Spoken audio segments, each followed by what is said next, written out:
Really enjoying the moment. This is where we want to be. We're in a really good position in the Premier League, and we're in a really good position in the Champions League. We have a big task ahead of us against one of the most successful teams in Europe, clubs in Europe, and that's the hurdle that we have to overcome, and we are really looking forward to it. I think Bayern's sporting director has said Arsenal are the favourites for this game, but how would you assess Bayern's threat given their poor league form and the season they've had? Top team. I'm a big fan, big admirer of Thomas. His teams, the way they set up, the way they play, what they transmit. I have learned a lot about him. And looking at Bayern, and when you analyze him deeply, you see why they are a top team. So we have prepared very well, and we have to take our game and take our game where we want it. And if we do that, we'll have a chance to win. The draw has thrown up Harry Kane's return to North London. Yeah. How do you stop him? It's not only him. I think it's the time function, the individuals that they have, and obviously we know the individual qualities of all those players and him in particular, and the ability that he has. So the best thing to do is what we do collectively to try to prevent certain things. Do you think his record against Arsenal can be a factor in this game at all? Do you need to kind of pay attention to Hopefully not. What is it about him that makes him such a threat? Well, consistency. When you look at his numbers over the last 10 years, it's unbelievable what he's done. So he can score in many different ways. He's got the service, he's got the players around him as well to provide those opportunities, and this is what we have to try to avoid. No away fans at this game, for the stage of the competition, quite unusual. Can it be a factor at all? Full house in the house, a lot of passion, emotion, and we haven't had this opportunity for 15 years, so that says you how special this night is going to be for us. So we're going to have to put everything into every ball to make it happen. And just finally for me, maybe a question about the title race as well, because you're trying to combine that with, of course, winning the Champions League. I know Jurgen Klopp said at the weekend that if Manchester United play like they did on Sunday against Arsenal, then Arsenal will win. Do you have any thoughts on what he said about that? No, I can only talk about what we do. Okay. Gary? Mikel, looking back to Sporting and the exit, then you lost 2 players within 21 minutes, which was a massive shock. What have your team, in terms of having leaders on the pitch, how much have they grown and developed? Because they stepped into a next season when they're in the Champions League, it's a level up, but you're still fighting for the title. It feels like your depth is stronger and your leadership is stronger over the pitch. Would you agree? Hopefully we are better. We have learned for sure a lot of stuff over the last few months. I think players have evolved. We all have tried to improve and be better than we were a year ago. And as you said, it's been a really demanding season. Obviously, it's a huge step for us to be in this competition, and on top of that, be competing in the Premier League the way we are doing. And this is the challenge, but as well, we are so excited to be part of that. Bayern Munich, 5-1, 5-1. It's being talked about. Is it coming anywhere near your dressing room? No, it's there. That's history. When you look at their history in the competition, it's clear. Their nature and their capacity to perform on bigger stages, and we have to prove that. That's for sure. There's always been this consistent belief for your players that have come off the pitch, even when they've suffered setbacks. Does that come from the hurt of just not getting over the line last season, or has it come from the training you've been able to put in since you come here? Hopefully it's in their nature as well. Something has to be within them, and we will try to inspire and get that part of them as much as possible to become better, to be more competitive, and have that resilience and that will to win and improve every single day. And if collectively you do that, I think the outcome is powerful. George?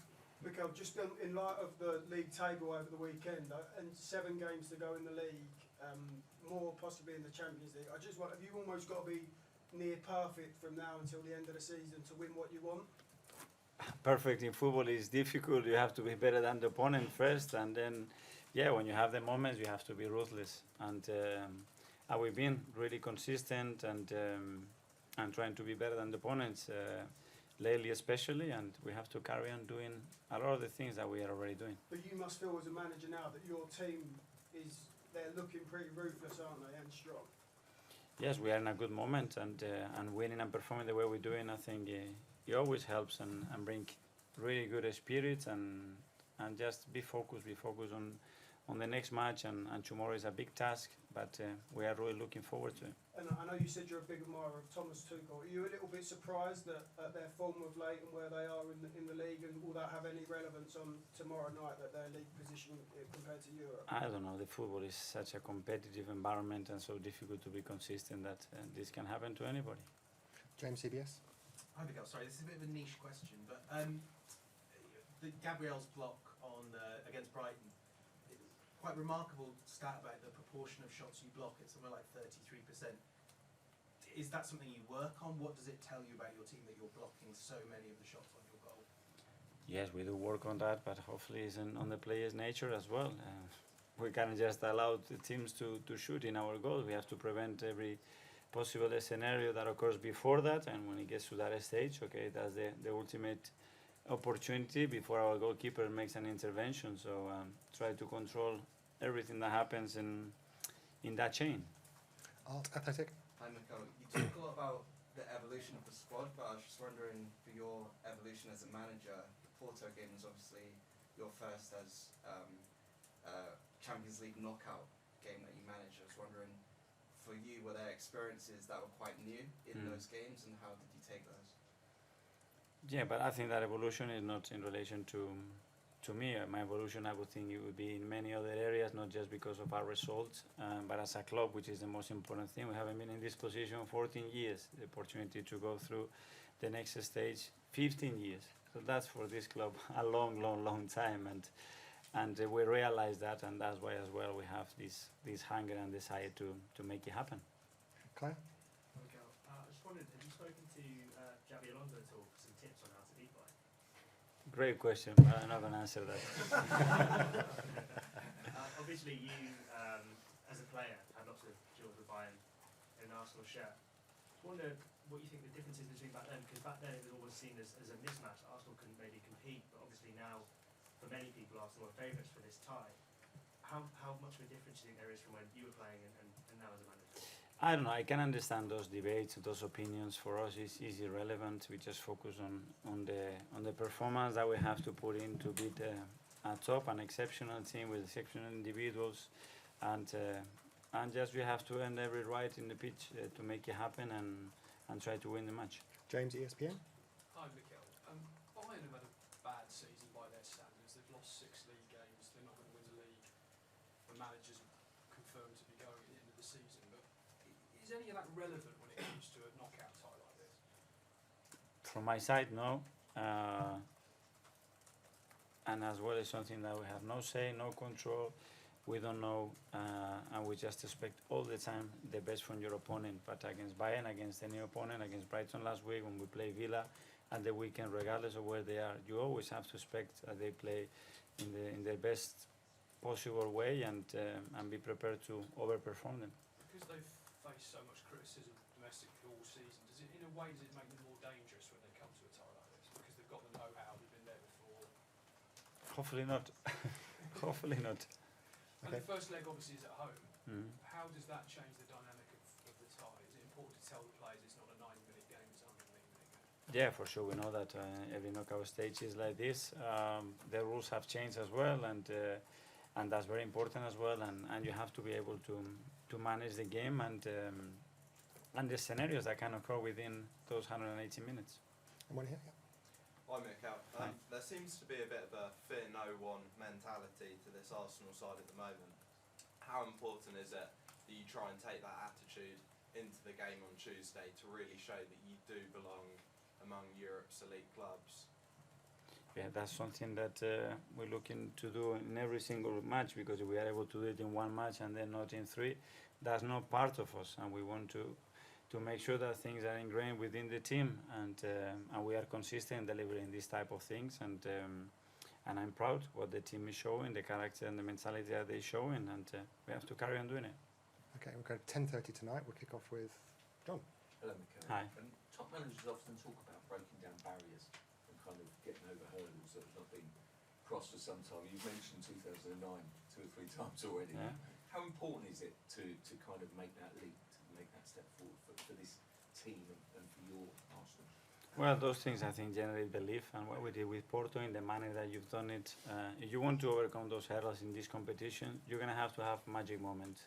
A certain stage, a certain moment in the competition, in the tie, something exceptional has to happen. It has to go your way. You have to generate that momentum, and in order that to happen, you need to make it happen. And it's not gonna come, and you have to provoke that, and we'll try that to happen. That magic moment that you talk about, is that made easier by an atmosphere, by a Champions League night? Certainly helps, I think, with the atmosphere that we have in our stadium, the energy that they created, the support, the positivity that we had against Porto. You could sense it, that that is an extra thing that you have that the opponent doesn't have, and tomorrow we have to feel that from the first whistle. Gary? When you played against Bayern before, and you played against the big teams like AC, how much do you play in the team and how much you play in the heritage and history of the team? And Pep would talk about the experience and the competition of being able to kind of deal with these teams, even if they weren't playing well, you had to beat them because they've got a pedigree that you don't have. How much of that is the key tomorrow night? We don't know how much, but obviously they have the experience. They have gone through a lot of those moments, and that's in their history. And we are now creating a new history, and that's why those moments that we had through the group stages, or qualifying first, and now what we did with Porto is really important because it generates belief and it generates a sense of positivity in the team. That when this moment comes, we can overcome it and actually go through. Sam? I think I might know the answers, but have you spoken to Granit? Great question, but no, I haven't. You were a player at the time of those 5-1s. Obviously, you didn't play in all of the games, but as someone within the squad, within the club, what did you feel then the difference was between the two teams, and how sort of hard was it to cope with those? Really hard, because when you get to those stages of the competition and the scoreline reflects such a difference, it was a really painful one. That's many years ago, and that's in the back. But yeah, it was difficult to swallow. Do those sorts of experiences, have they played a part in the team you've built and the way you sort of manage now? It's very different because as a player manager, obviously you have a very different role and task ahead of you. You just try to shape and prepare the team in the best possible way that you think is going to help the players to perform the best way. Okay. Hi. Talking again about times when you faced Bayern, because obviously there was that period middle of last decade when you seemed to get them almost every year, I think. When you're standing on the pitch and looking at players like Lahm, Kroos, Ribery, Schweinsteiger, Robin, Neuer, all of them, do they have a special aura about them? What did you see when you looked across the halfway line at the start? They did, and when you look at Milan as well, but that's what your colleague was discussing before as well, is that presence and that security as well, that they transmit within their body language because they've done it and they have the reassurance they can do it again, and that's really important. On that teams as well, they have some world champions, and yeah, they were tough. How do you develop that aura? Winning, I think winning and being more sure about yourself and with experience for sure.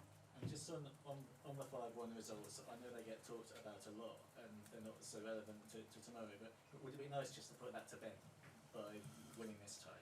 Well, it's a lot of history. That's their history and they have earned it. We have to create our own one. Okay, last two now. We'll go Jordan, son. You talk about creating your own history and how big a night it is. How important is it? Because I think Arsenal fans are used to these sorts of nights. There's a lot of hope, and then the expectation falls. How important is it to live up to the expectation that you've now built? Believe, that's the first thing, and believe that we can do it, and believe that there are going to be tough moments within the tie, and we're going to go through them together and think very positively. I think the team has given us a lot of reasons to believe in that, and certainly we're going to give it a big go. Thomas Müller has said recently that this is a different Arsenal to the one they faced, and then they're no longer just kind of easily push them aside. How tough is it? How tough has it been to remove that stigma from Arsenal, them being soft or easy to play against, or in these big games, teams like Bayern would come and expect to win? I think that's something that you have to earn every single day, because if you are tough tomorrow or in 3 months' time, in a year's time, that will come back, because in football you live the day and you have to prove tomorrow what kind of person, what kind of player, your personality and your character, and you have to earn it every day, and this is elite sport, I think. And finally, Issa. After the 2-1 victory over Brentford, in the post-match press conference, you went straight to the Porto game telling the fans to bring the noise. And before the game, over the tannoy, your quotes were rung around the stadium. What is it about the whipping up of the noise of the fans that you've identified as a key, crucial aspect that you want from your press conferences all the way through to the match day? I see the energy change in the players, their belief, their body language,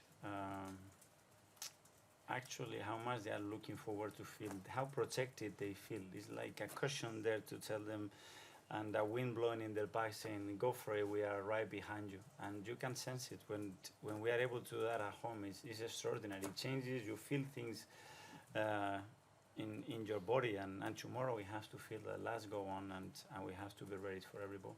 As a young manager sat here with a quarter-final on your doorstep tomorrow, what's that like? And looking back, do you reflect on the journey as a young manager to now get to this point? Is it a big thing for your club? For it's an unbelievable experience, such a privilege, and I'm really grateful to have the opportunity to be where I am, and the enjoyment. Probably I don't realize today how lucky I am, but I do feel it, and then an incredible desire to win. That's what I feel.